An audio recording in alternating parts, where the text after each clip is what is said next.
Hello tout le monde, ça va Pi. Aujourd'hui on se retrouve pour une nouvelle vidéo. Point lecture du Pumpkin Autumn Challenge. Voilà, il fallait que je la fasse quand même. Le challenge est fini depuis le 30 novembre. Maintenant on est passé au Cold Winter et vous avez vu normalement ma palle que j'ai sortie il y a 2 vidéos. Donc maintenant on est passé à ça. D'ailleurs j'ai déjà commencé, enfin j'ai déjà fait le switch à l'heure où je filme cette vidéo, c'est-à-dire la veille où vous la voyez. Bref, donc on revient au Pumpkin Autumn Challenge. J'ai pas lu tous les livres, notamment il y a un manga que je voulais lire et je l'ai même pas lu alors que c'est un manga quoi, mais bon, peut-être je le lirai bientôt hein, je pense. En fait j'aimerais bien avoir un petit peu de marge parce que lire juste un manga sachant que j'ai pas la suite, voilà, c'est un petit peu frustrant. Du coup on va faire un bilan du challenge, voir ce que j'ai lu, pas lu. Donc on va faire dans l'ordre. Déjà dans le menu automne frissonnant, j'avais mis 3 lectures qui étaient L'Outsider de Stephen King, La Faucheuse tome 2 de Neil Shusterman et Nana d'Émile Zola. Alors celui-là je savais pas trop si j'allais m'y remettre ou pas, ça fait un bail que j'ai pas continué les Rougon-Macquart et pour le coup je ne m'y suis pas remise. Donc du coup j'ai quand même lu L'Outsider, qui a d'ailleurs fait l'objet d'un vlog que je vous mets en petite fiche juste ici. C'est un gros roman de 800 pages que j'ai réussi à lire en une semaine, donc avant de partir de chez moi il y a longtemps. Et lui c'était vraiment sur un coup de tête en fait, je pensais pas le lire de suite parce que je le connaissais pas trop, enfin c'est un des plus récents qu'il ait écrit il me semble. Et au final, ben j'ai réussi à me le faire d'un coup parce que c'était un petit peu addictif quand même, j'avais envie de savoir ce qui allait se passer. Donc pour l'histoire, en gros il y a un enfant qui est retrouvé mort et vraiment mutilé mais de manière complètement horrible dans un parc, et en gros il soupçonne un homme qui s'appelle Terry Maitland et qui est vraiment apprécié de tout le monde. C'est le coach sportif de tout le village, enfin c'est une sorte de petite ville, voilà, tout le monde se connaît et lui il est super apprécié de tout le monde et personne ne peut l'imaginer faire ça. Mais un jour de grand match où il y avait genre des milliers de spectateurs qui venaient à peu près tous de cette ville, il se fait arrêter publiquement par les flics pour assassinat et mutilation et tout de cet enfant, alors que potentiellement en fait c'est pas du tout lui le coupable. C'est bien pour ça que le titre c'est L'Outsider, puisqu'en fait il y a une autre personne et en fait cette créature, vous verrez comment elle a pu faire accuser Terry Maitland, puisque en fait tout prouve que c'est lui, enfin clairement il y a aucun doute que c'est pas lui, mais en fait lui est là un alibi, donc c'est ça le problème. Et d'un côté c'est clairement son ADN qui est retrouvé sur l'enfant, donc voilà, clairement c'est pas lui mais en même temps c'est lui, et du coup il y a aucun doute et en même temps il y a des doutes, donc voilà, donc c'est une affaire vraiment compliquée et au final les meurtres vont un peu se multiplier. Et franchement j'ai bien aimé, c'est pas l'histoire du siècle, enfin c'est pas mon préféré de Stephen King, mais ça se lisait très bien, la preuve 800 pages en une semaine, je pensais pas en être capable et je l'ai fait, donc voilà, la preuve que c'est possible. Et ouais, ça se lit vraiment très très bien, ça passe très vite, il y a pas mal de rebondissements et tout, et j'ai bien aimé la psychologie des personnages, globalement j'ai bien aimé les personnages, à part les policiers, voilà. Bon, enfin en soi le personnage principal se remet en question, mais en fait le truc c'est vraiment de se dire ça se passe dans notre monde, donc c'est fantastique en fait, parce que jamais il pourrait s'imaginer que c'est une créature fantastique quoi, qui a fait tout ça, parce que enfin imaginez-vous genre là à la télé on vous dit voilà c'est cette créature qui a tué des gens, enfin n'importe quoi, genre on n'y croirait pas du tout, et du coup il y a ce switch qui se fait dans ce livre au moment où ils se disent ok donc en fait c'est surnaturel quoi, et ce switch est vraiment difficile, enfin vous imaginez dans la vraie vie, enfin voilà, moi j'imaginais à chaque fois IRL, mais à quel moment on se dirait ok c'est surnaturel, parce que moi je suis hyper rationnelle, donc je serais comme le personnage principal, je me dirais mais c'est pas possible, mais au bout d'un moment quand il y a plus le choix, c'est obligé que ce soit surnaturel, en fait il y a pas le choix, il y a pas d'autre choix possible que ça. Donc voilà, franchement j'ai bien aimé, je le conseille pas mal, même si c'est pas voilà mon préféré de Stephen King. Ensuite dans ce même menu j'ai lu La Faucheuse, tome 2 de Neil Shusterman, voilà j'en ai parlé dans une autre vidéo, enfin c'était dans le dernier vlog d'ailleurs, parce que je l'ai lu mais pas dans les temps, voilà je l'ai lu pour cette première semaine de décembre, et je crois que j'ai bien mis 2 semaines d'ailleurs à le lire, mais je voulais quand même qu'il rentre dans ce challenge parce que je l'avais mis dedans et clairement je voulais le lire, et voilà j'ai eu un petit peu de mal à rentrer dedans parce que j'étais pas trop dans le mood, et puis au final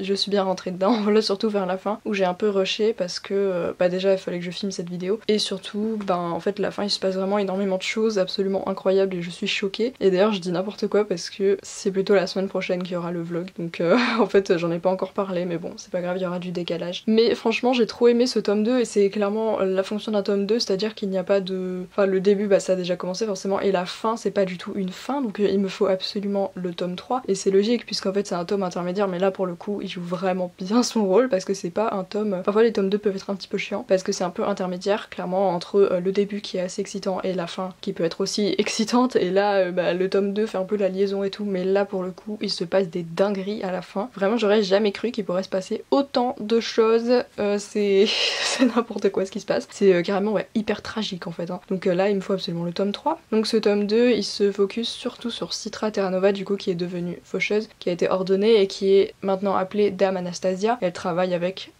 Dame Marie Curie, voilà. Elles sont toujours très amies, elles sont toujours tous, enfin tous les deux ensemble. Et on voit de temps en temps Rovan, mais Rovan il a pris une tournure un peu différente, voilà, je pense que c'est attendu par rapport à la fin du tome 1. Mais c'est un tome 2 donc je ne peux pas trop spoiler évidemment. Et par contre dans ce livre ce qui est assez intéressant, ah bah parfait, c'est que en fait entre chaque chapitre on a les pensées du Thunderhead qui est l'intelligence artificielle qui sert un peu de gouvernement aux hommes. C'est ouais lui qui les gouverne, c'est lui qui fait la loi et c'est une intelligence artificielle dotée d'une conscience.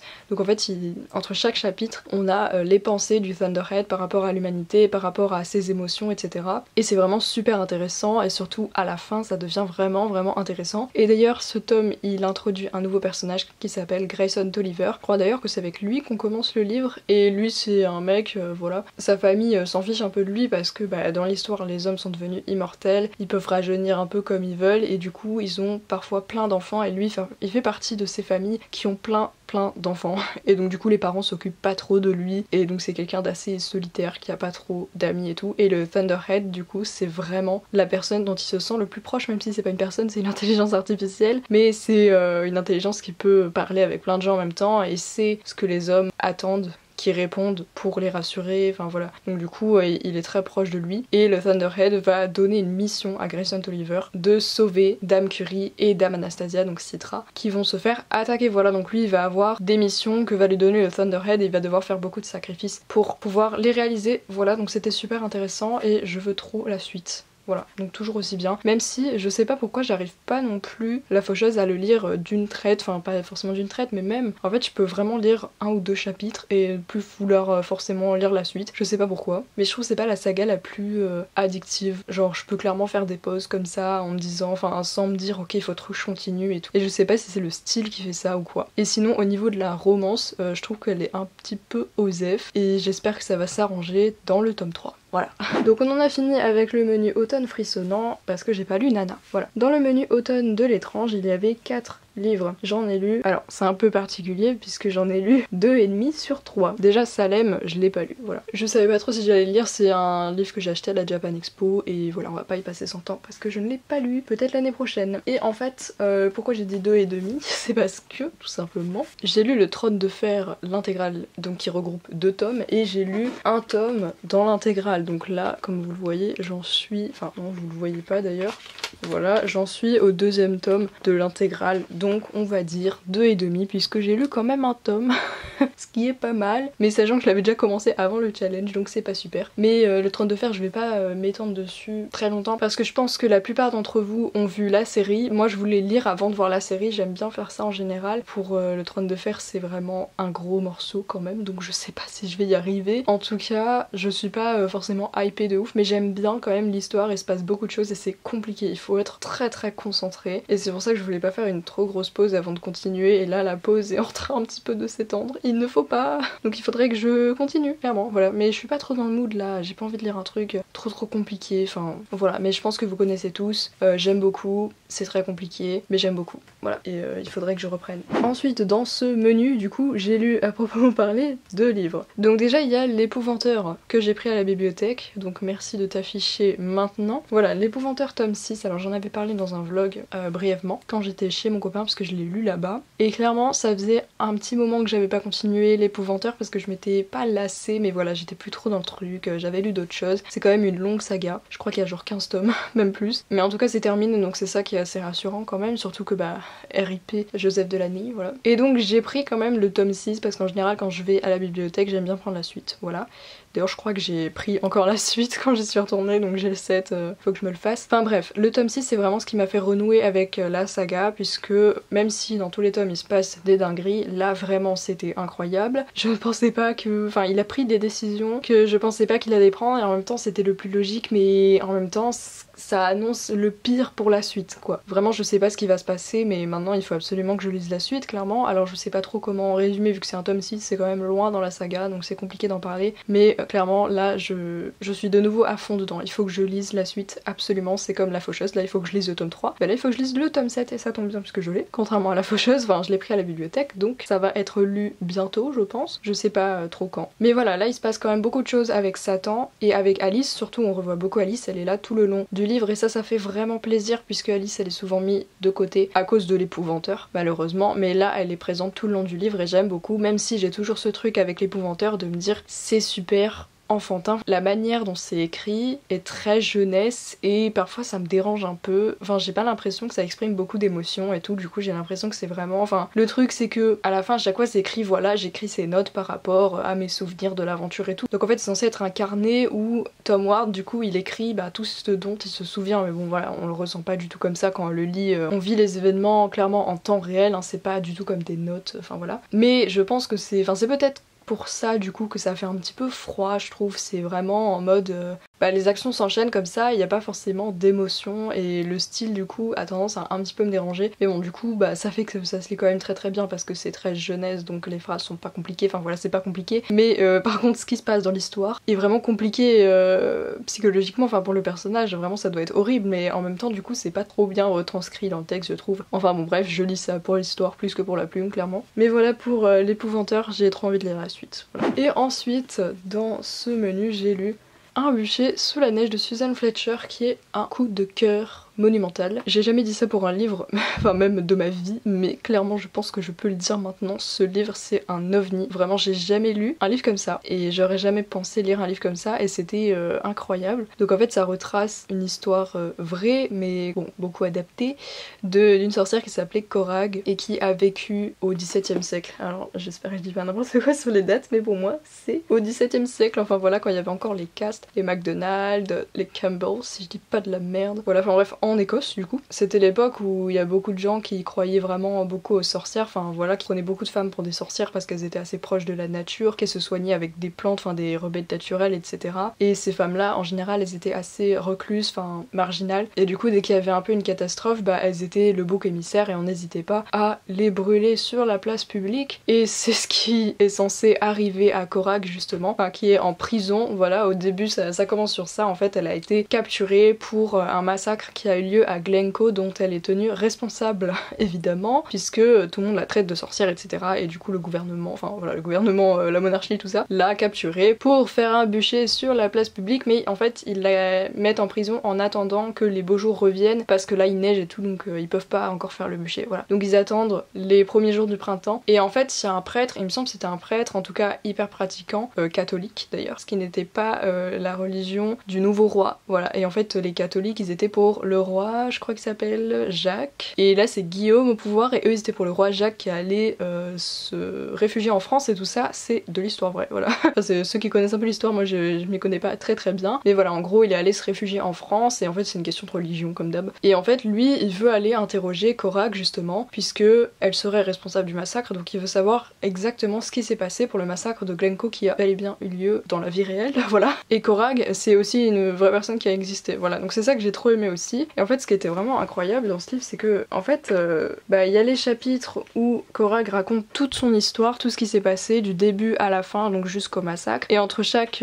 chapitre il y a justement le prêtre, enfin je sais plus si c'est un prêtre j'avoue, mais en tout cas ouais c'est un homme, oui il me semble quand même que c'est un prêtre, et en fait il écrit une lettre à chaque fois à sa femme du coup qui est en Irlande je crois, donc là d'où il vient, et entre chaque chapitre voilà il écrit une lettre à sa femme et du coup on peut avoir ses ressentis parce qu'en fait dans le livre il n'y a pas de dialogue, c'est vraiment le chapitre, c'est Corag qui raconte donc à la première personne ce qu'elle a vécu, et du coup si on veut avoir les ressentis du prêtre par rapport à ça, et il l'écrit dans sa lettre à sa femme. Et en fait au début il est vraiment, lui voilà il est hyper religieux, enfin à fond pour Dieu et tout, donc du coup les sorcières c'est Satan quoi, donc lui il est bien content qu'elle se fasse cramer sur la place publique, mais en fait au fur et à mesure des discussions qu'il va avoir, et surtout du coup sa femme on voit pas ses réponses mais il la mentionne quand il écrit ses lettres, et en fait elle est aussi assez proche de la nature et tout, elle est hyper bienveillante et tolérante et du coup elle lui fait comprendre qu'il faut pas forcément qu'il la prenne pour une sorcière, etc. Et en fait du coup son opinion va changer peu à peu et son histoire est magnifique et j'ai vraiment beaucoup aimé la manière dont c'est écrit. En fait c'est hyper émouvant et c'est hyper en fait je sais même pas comment expliquer, mais c'était juste magnifique, genre t'as vraiment l'impression d'y être quand elle raconte et quand elle décrit des paysages et c'est super bien écrit. Enfin franchement c'est clairement mon coup de cœur de l'année, c'est je pense un de mes livres préférés maintenant et ça faisait un bail que je voulais le lire et je regrette absolument pas parce que ça vaut clairement le coup et je le recommande à n'importe qui, même si en soi je pense pas que n'importe qui puisse le lire puisque c'est très contemplatif et tout, il n'y a pas forcément des actions tout le temps, c'est beaucoup voilà du racontage de life en fait, mais elle raconte tout son parcours par rapport à sa mère, par rapport au fait qu'elle soit toujours rejetée et tout, et au milieu de vers la fin de son voyage elle arrive justement dans les Highlands et elle décide de s'installer à Glencoe et c'est voilà pour elle c'est l'endroit où elle aurait dû où sa mère aurait voulu qu'elle vive et tout, et c'est magnifique, enfin voilà c'est c'est magnifique, je le conseille vraiment ce livre là, c'est hyper proche de la nature, hyper proche, enfin hyper humain et bienveillant et tolérant et c'est magnifique, voilà. Donc franchement lisez ce livre. Voilà, ça vaut vraiment beaucoup le coup. Ensuite, désolée cette vidéo va être très longue. On passe au menu automne douceur de vivre. Alors là c'était le menu où j'avais deux trous. Voilà, il y avait deux catégories où j'avais rien mis. Et j'ai quand même lu les deux autres livres des deux autres catégories. Donc déjà, j'ai lu Cinder de Marissa Meyer. Pour le coup j'ai beaucoup aimé aussi. Donc en fait c'est une réécriture de Cendrillon. J'en avais pas mal parlé en vlog aussi. Ça m'intriguait beaucoup parce que j'aime beaucoup les contes qui ont été repris par Disney, voilà. En général j'aime bien lire les contes originaux parce que c'est beaucoup plus trash que Disney. Genre celui de la petite sirène est incroyable, mais celui-là il était vraiment, j'ai vraiment beaucoup aimé. Donc en fait il y a un peu les mêmes étapes qu'il y a dans Cendrillon, c'est-à-dire que elle vit avec sa belle-mère, ses deux belles sœurs qui sont les préférées, voilà, et elle est mécano et en fait ça se passe dans le futur, c'est une sorte de dystopie et ça se passe aussi à Beijing, enfin Pékin, mais dans le Néo-Beijing ça s'appelle il me semble d'ailleurs, et en fait il y a une monarchie, tout ça, et elle est mécanicienne mais elle est aussi cyborg, donc c'est-à-dire que c'est à moitié robot, voilà, je crois qu'elle a un faux pied, enfin voilà, même au niveau des yeux, enfin genre voilà, elle est bionique à moitié et en fait c'est pour ça qu'elle est pas mal rejetée, les gens comme ça sont beaucoup rejetés et c'est vraiment une dystopie où on dirait c'est un peu post-apo quoi, enfin c'est... Et j'ai beaucoup aimé, j'en avais beaucoup parlé en vlog donc je pense que je vais pas m'étendre vraiment beaucoup dessus, mais j'ai trop aimé l'histoire et à la fin c'est pas vraiment comme la fin de Disney hein. Clairement voilà, le prince c'est pas trop ça, il l'invite au bal, tout ça, il y a un peu les mêmes étapes mais voilà ça s'arrête là et du coup il faut trop lire la suite. En fait la suite c'est Scarlett et je l'ai acheté et je vais le lire pour le Cold Winter, donc je vous en dirai des nouvelles, mais franchement j'ai beaucoup aimé cette réécriture et j'adore en général les réécritures de contes, donc franchement je le conseille. Ensuite dans ce même menu j'ai lu Nevermore. Ça aussi j'en ai parlé un peu en vlog mais c'était aussi un peu un coup de cœur quand même. Donc c'est Nevermore, les défis de Morrigan Crow de Jessica Townsend. Et en fait c'est une fille qui est maudite, en fait elle fait partie des enfants maudits qui sont nés le jour du merveillon. Et le merveillon en fait il arrive à peu près tous les 12 ans. Donc elle sait qu'elle va mourir le jour de ses 12 ans, voilà. Parce que c'est une enfant maudite et tout le monde le sait, voilà. Et en fait elle est maudite dans le sens où quand elle dit quelque chose en général il se passe l'inverse. Donc par exemple si elle dit à son pote bonne chance pour ton concours et tout, la personne va perdre. Voilà, elle va être très mal classée. Donc c'est en ça qu'elle est maudite et du coup ses parents ils attendent un peu que ça qu'elle meure parce que c'est un peu un boulet, sachant que son père c'est le chancelier d'un état, parce que du coup il y a une sorte de république qui est divisée en 5 états, en 4 états en fait, et son père il est chancelier d'un des états, donc ça la fout mal un peu. Et le jour de ses 11 ans en fait le merveillon est un peu en avance et donc elle apprend qu'elle va devoir mourir maintenant et pas un an plus tard, et en fait il y a un homme qui va venir la sauver pour pas qu'elle meure, et en fait il va l'emmener dans l'état libre qui est donc le 5e état dont je parlais, mais les gens ne le connaissent pas, les gens normalement de la vie de tous les jours ne connaissent pas cet état parce que c'est un endroit qui est un peu caché, pour y accéder il faut y avoir été invité, et du coup lui il la kidnappe pour l'emmener là-bas parce qu'en fait elle est importante et normalement elle a un rôle à remplir mais elle sait pas encore quoi, enfin vous voyez c'est un peu le mood Harry Potter. Et j'ai beaucoup aimé, franchement c'était pas trop enfantin, enfin j'ai vraiment aimé l'histoire, c'était vraiment trop cool. Donc c'est un monde magique, voilà. Il y a un gros chat, il y a des animaux magiques, voilà, il y a un hôtel, elle va vivre dans un hôtel avec cet homme, et elle va rencontrer plusieurs personnes qui vont devenir ses amies, etc. Mais elle, en fait voilà, c'est un peu comme Harry Potter, elle connaît rien à tout ce monde, alors que tous les autres enfants, ils sont nés là, enfin voilà, ils connaissent tout, et du coup elle se sent vraiment à l'écart, et elle a l'impression, vu qu'elle est pas là de manière très légale, qu'elle va se faire renvoyer chez elle d'un jour à l'autre, et donc elle est pas super sereine. Et en fait, normalement, elle doit rejoindre la société de Nord, donc la personne qui l'a capturé. Et pour rejoindre la société, c'est un secteur assez fermé quoi, mais il y a des étapes qu'il faut réussir. Et si elle réussit toutes les étapes, elle va faire partie des gagnants et rejoindre cette entreprise, donc c'est le but. Et voilà, donc ce premier tome, il retrace toutes les étapes pour rejoindre cette entreprise et franchement c'était trop cool, trop mignon. J'adore les personnages, je suis grave attachée aux personnages franchement, même si ça peut faire un peu enfantin aussi parfois, mais genre j'ai trop aimé. Franchement c'était trop cool, j'en avais aussi donc parlé un peu en vlog et ça vaut vraiment le coup parce qu'il y a toujours des retournements de situation. Enfin parfois je me disais mais comment elle va faire. Bon après j'ai pas beaucoup d'imagination et tout, mais je me disais vraiment comment elle va faire pour vraiment être rentrée dans cette société quoi. Parfois ça paraissait vraiment impossible en fait. Donc voilà, franchement c'était un semi coup de cœur, je sais pas si c'est vraiment un coup de cœur mais j'ai beaucoup aimé, ça me change vraiment. En fait ça me permet de redécouvrir une saga comme ça qui est vraiment riche, qui a vraiment un univers travaillé et qui ne soit pas Harry Potter, voilà. Et enfin le tout dernier menu c'est Automne rayonnant et là j'ai lu 2 livres sur 3, donc le troisième c'est un manga, c'est Perfect World mais je le lirai plus tard, tant pis. Et donc les 2 que j'ai lus, c'est Ne vous fiez pas aux apparences que j'ai pris à la bibliothèque, le voici. Donc ça aussi j'en avais pas mal parlé. Et Ne vous fiez pas aux apparences de Tess Sharp, c'est un roman qui se passe en quelques heures en fait, sauf à la fin on saute quelques jours, mais enfin une bonne partie du roman se déroule juste sur quelques heures où il y a un braquage et en fait c'est une fille qui vient avec 2 potes, enfin son ex et sa meuf actuelle, son ex masculin d'ailleurs, et donc elle rentre dans une banque pour venir je crois retirer de l'argent, enfin voilà, et elle a un passif un peu compliqué parce que elle s'est échappée de chez sa mère qui était un peu perverse narcissique, enfin vraiment c'était une manipulatrice de haut niveau et son père est en tôle, voilà donc enfance compliquée et elle a eu plein d'identités dans sa vie et du coup elle essaye vraiment de se retrouver, enfin une identité même si celle qu'elle a actuellement c'est pas sa vraie identité parce qu'elle est un peu recherchée et tout, donc voilà il vaut mieux se cacher. Mais du coup elle allait à la banque pour retirer de l'argent et sauf que pile à ce moment il y a un braquage, évidemment. Et donc en fait le livre a retracé le braquage mais j'ai beaucoup aimé comment c'était fait aussi, surtout au niveau mise en page et tout. Entre certains chapitres il y avait des flashbacks où elle racontait sa vie d'avant, enfin voilà, les différentes identités qu'elle avait incarnées quand elle était encore avec sa mère, les coups qu'elles ont fait à certains hommes, etc.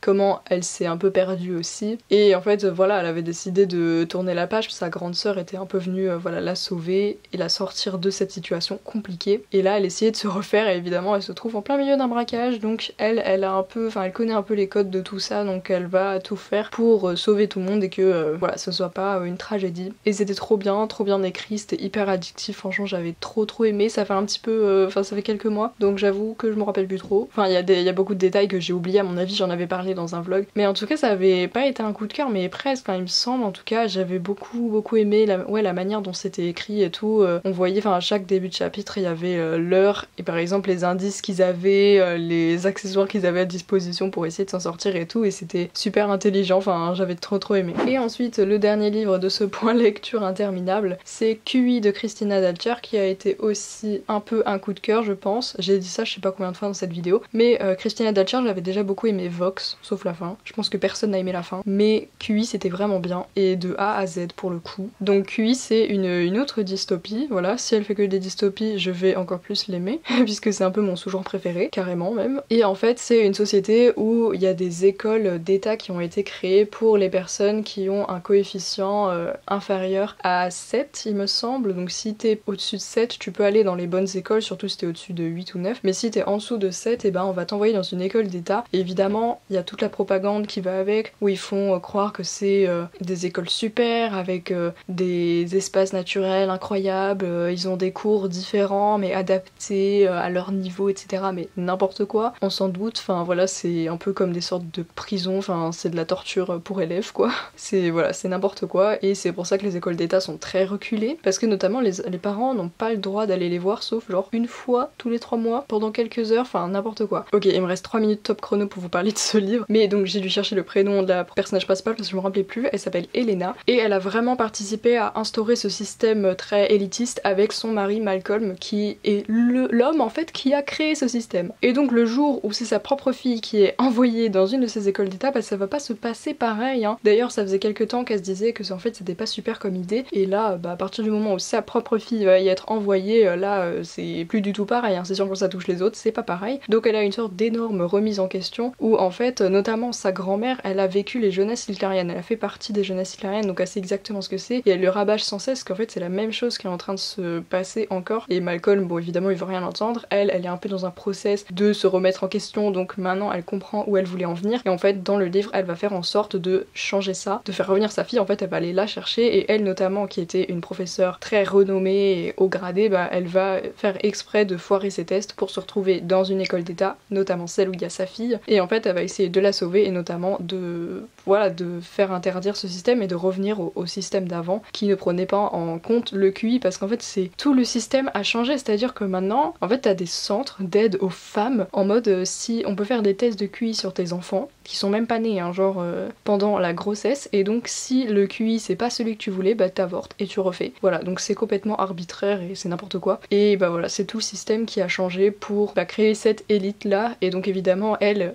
Elena elle est détestée de tout le monde parce qu'en fait les gens savent que c'est à cause d'elle, et en même temps ceux qui ont des enfants avec des hauts potentiels et tout, évidemment eux ils sont contents parce que en fait leurs enfants se retrouvent pas avec le bas du panier, mais en fait ça marche pas comme ça, clairement. Mais voilà, donc j'ai trop aimé l'histoire. Et la fin, franchement pour le coup elle était bien. Là, je l'ai beaucoup plus aimé que Vox où c'était hyper tiré par les cheveux. Là j'ai vraiment beaucoup aimé et je recommande vraiment parce que les livres comme ça c'est d'utilité publique, hein, clairement. Je suis sûre qu'il y a plein de gens qui aimeraient que ce soit comme ça, qu'il y ait des écoles exprès pour les gens plus doués qui ont un meilleur QI. D'ailleurs en fait elle le dit à la fin, et c'est vraiment des écoles qui existent ou qui ont existé, je sais plus, mais elle a fait des recherches, c'est un vrai truc, même si c'est pas vraiment démocratisé. Donc voilà, je n'ai plus de temps dans ma caméra, donc abonnez-vous à la chaîne, laissez plein de petits commentaires et on se retrouve samedi prochain. Bisous.